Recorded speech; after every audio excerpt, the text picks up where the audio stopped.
دوسرا سوال یہ ہے کہ انک میت و انہم میتون، نبی کریم صلی اللہ علیہ وسلم کی موت کو الگ ذکر کیا اور امتیوں کو موت کو الگ، جس سے معلوم ہوا کہ نبی کریم صلی اللہ علیہ وسلم کی موت اور ہے اور امتی کی موت اور ہے۔ ماشاءاللہ، یہ مشہور سوال ہے اور اکثر دھوکے باز یہ دھوکہ دیتے ہیں، لیکن بزدل دھوکے باز ہے۔ تو ہمارا سوال ہے کہ آپ ذرا متعین کریں کہ نبی کی موت اور ہے، امتیوں کی موت اور ہے، یہ اور کون سی ہے؟ اگر جرأت ہے تو اس کو بیان کریں۔ اب ذرا سمجھو یہ کیا کہہ رہا ہے؟ اور ہے، اس اور ہے کو کبھی بیان نہیں کرے گا۔ وہ اور ہے جس نے لکھا ہے اس نے یہ لکھا کہ امتی کی موت سے روح بدن سے جدا ہو جاتی ہے، اور نبی کی موت ہو تو روح نکلتی نہیں، اندر حبس ہو جاتا ہے۔ تو ہم کہتے ہیں ذرا یہی معنی بیان کرنا تاکہ تیرا بھی حبس ہو جائے، تیرا خود سانس کا حبس ہو جائے۔ تو یہ اتنے تک دھوکہ دے، نبی کی موت اور ہے، امتی کی موت اور ہے۔ تو ہم کہتے ہیں بزدل نہ بن، دلیر بن، بتا اور ہے کیا مطلب؟ تو جس بابے نے لکھا ہے اور ہے، اور جس نے شروع کیا تو اس نے کیا کہا اور ہے؟ کہ امتیوں کی موت کا مطلب ان کی ارواح بدن سے جدا ہو جاتی ہے، اور نبی کریم اور انبیاء کی ارواح بدن سے نکلتی نہیں بلکہ دل میں بند ہو جاتی ہے۔ جیسے ایک چراغ، اس کو برتن میں رکھو اور اوپر ڈھکن بند کر دو تو وہ چراغ کی روشنی اندر سمر جاتی ہے۔ یہ بھی بات کو سمجھ نہیں لگی کہ وہ چراغ بجھ جائے گا، اندر روشن نہیں رہے گا، بے شک گھڑے میں رکھ کے اوپر بند کر لو تو وہ چراغ بجھ جائے گا۔ لیکن بابے نے سمجھانے کے لیے یہی لکھا کہ انبیاء کی ارواح دل میں بند ہو جاتی ہے۔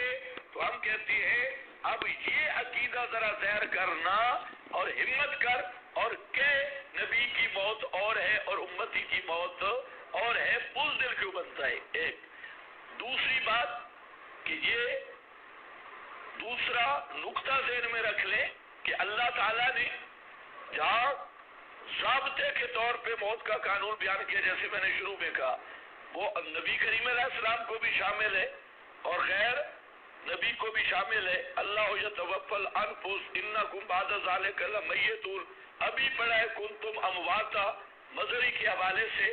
تو جہاں قانون عام ذکر کیا تو یہ کیا کہتے ہیں؟ جہاں نبیوں کی بات تو نہیں ہے، اور جہاں اللہ الگ ذکر کرے تو کہتے ہیں الگ کیوں ذکر کیا؟ جہاں اللہ کٹھا ذکر کرے تجھے کیا کہتے ہیں؟ بے ایمان، کہ کٹھا کیوں ذکر کیا، الگ کیوں نہیں ذکر کیا؟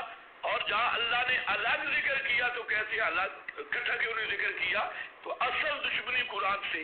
تو ہم یہ بھی جواب دے سکتے ہیں کہ اللہ نے الگ ذکر کیا تمہارے جیسی بدھو کمپنی کو سمجھانے کے لیے، کیونکہ اللہ کو پتا تھا کہ اللہ یتوفی الانفس اور المیتون اور اس طرح من فی القبور الموتا، یہ جب ایسے پڑھیں گے تو کہیں گے تو عام مردوں کے بارے میں، ہم تو نبی پاک علیہ السلام کے بارے میں کہتے ہیں۔ تو اللہ نے انکا میتون الگ ذکر اس لیے کیا تاکہ کسی بدعتی، کسی رافضی، کسی للڑ کو یہ موقع ہی نہ ملے اس پر اتمام حجت ہو جائے۔ نمبر 3، یہ بھی ان کی جہالت ہے۔ قرآن پاک میں آیت هو الذی فی السماء الہ وفی الارض، وہی اللہ ہے جو آسمانوں میں بھی الہ اور زمین میں بھی۔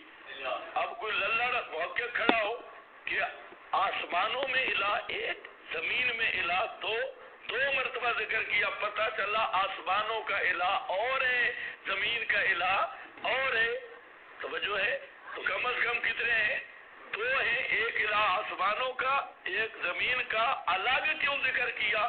پتہ لگا آسمان کا اور زمین کا۔ اور یہ پی ایچ ڈی کی تحقیق ہوگی، پی ایچ ڈی لندن کی تحقیق ہو سکتی ہے، یہ کسی عقل والے کی تحقیق نہیں ہو سکتی۔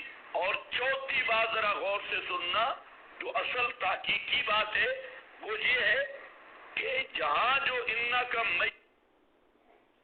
میتون کی واو ہے، تو یہ واو ہے بے معنی ایزن۔ خاتم المحدثین حضرت علامہ انور شاہ صاحب کاشمیری رحمہ اللہ نے واو کی قسمیں بیان کی ہے۔ واو عاطفہ بھی ہوتی ہے، تفسیریہ میتون میں یہ بیان کیا کہ سب کی موت برابر ہے، انا موت الکل سواء۔ تو مولانا ظفر احمد کہتے ہیں سب کی موت برابر ہے، اور نظر پارٹی کہتی ہے نہیں یہ اور ہے اور وہ اور ہے۔ تو اور کی ذرا تعین بھی کر، اسی طریقہ سے باقی بھی سب مفسرین نے یہی بات لکھی ہے جو علامہ ظفر احمد عثمانی امام قرطبی نے فرمایا کہ قد سبا پیے بین خلقہ ما تفاضلہم فی غیرہ۔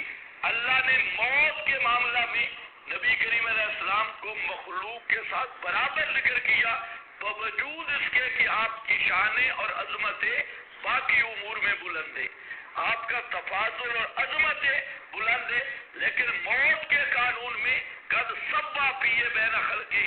اسی طریقہ سے اور حضرات جتنے بھی ہیں، قرطبی ہو گیا، مصری، سب حضرات نے یہ لکھا ہے۔